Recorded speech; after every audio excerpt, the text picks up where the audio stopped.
probably give you some outline about how you do it, but eventually it is about practice. Yeah? We don't have much time to practice in class. That's the problem. Because we start in September, and we have to end in February before University of London people come forward. Yeah? By right, we really don't have time to practice. That's why last week when we did the test, maybe you should have just one lecture to practice would be very good.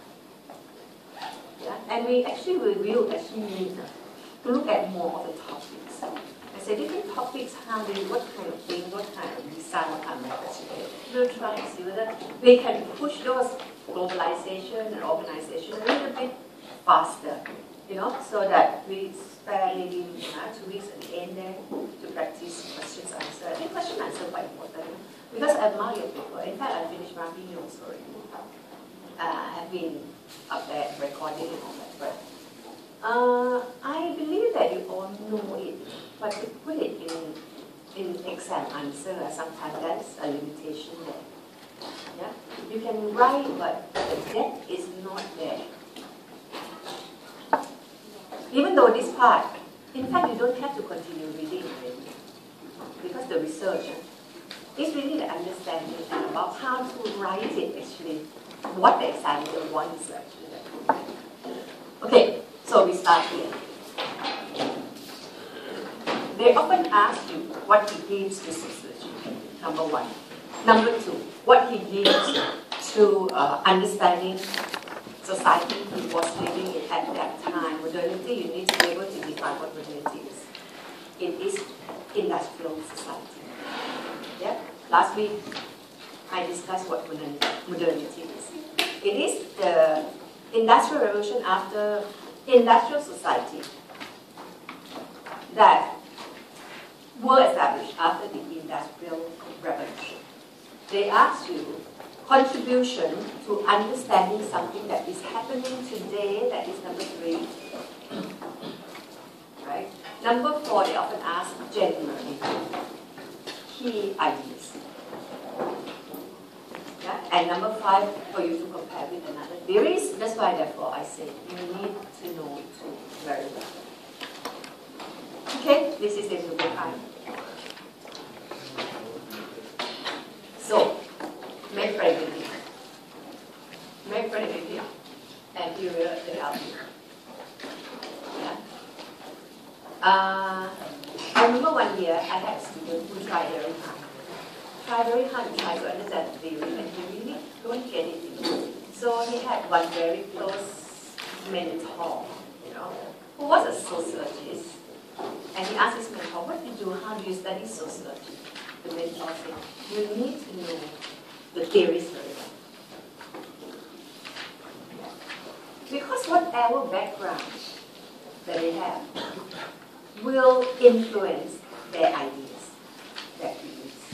So I'm going to start off with his background.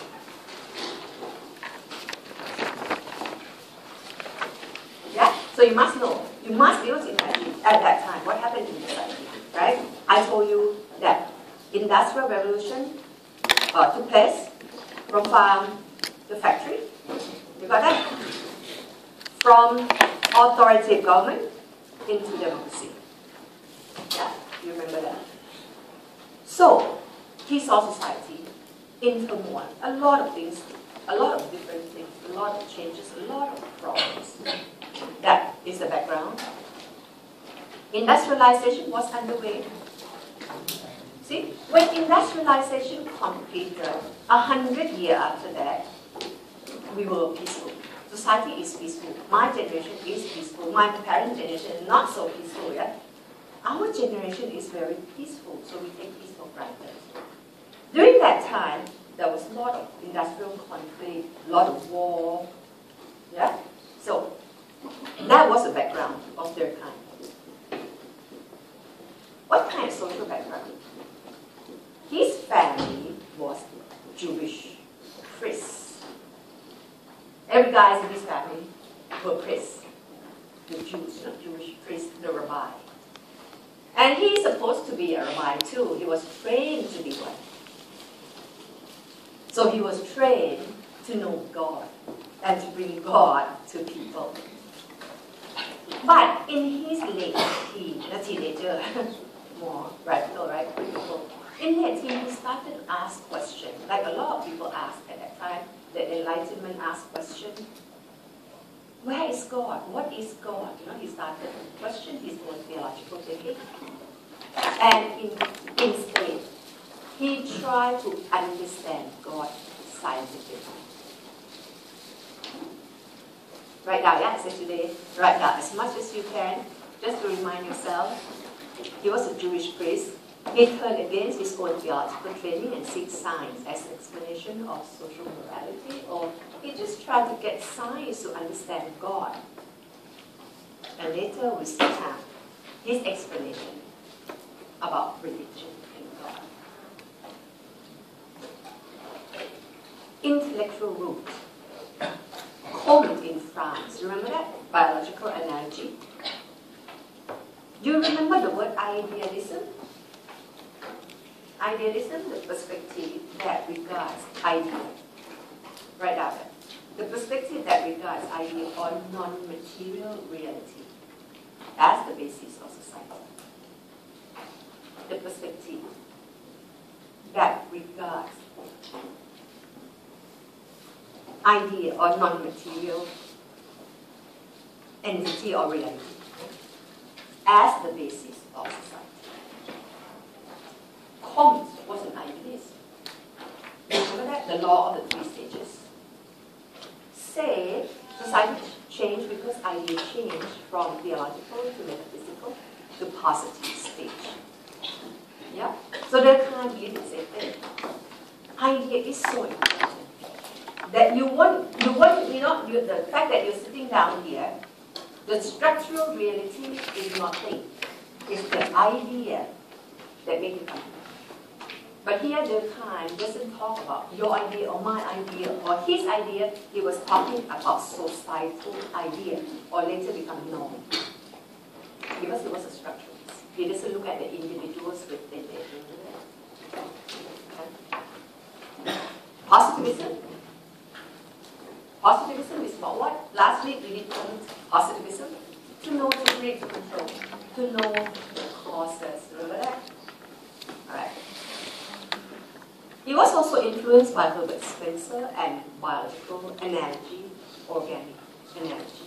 Now, how do you make use of this? You make use of it as an integral part of your writing. If you say, Durkheim is use positivist in the study of this and that, he was influenced by Auguste Comte. You write about Comte just a little bit or just the name.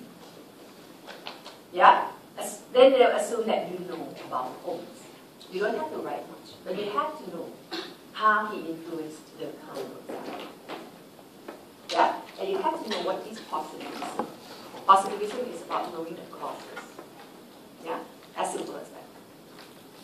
Knowing the causes so that you can control. In Herbert Spencer, we did it last week, how we can compare society with organism. Now, activity. Write down things you already know about Durkheim. Just give me just one line about things. I want you to just think about what you have known so that it is easier for me to see. Write down one line. What you already know about it.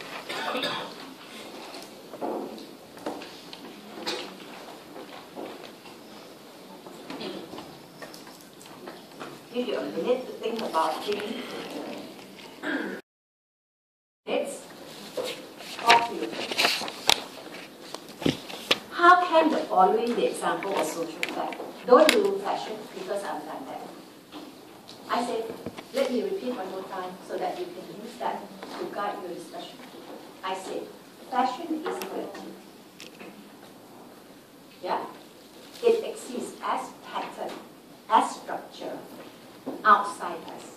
Even though we may have created it, but we lose. Because once we create it, or a group of individuals create it, it has life of its own. You can't control that anymore. You can't control fashion anymore. You can't change fashion. Yeah? That fashion has constraining effect. It has the power to force you to follow. That's the nature of fashion. That's why we say fashion is social practice. Right? Now, I want you to ask, why? Notice beside me. Internet, religion, this class, greetings such as handshake, flag, social rule. Why you say these are social facts? How could the Khan explain it? Can these two roles do internet? Yeah? Why we say internet? This can be social fact. These two roles do religion. These two roles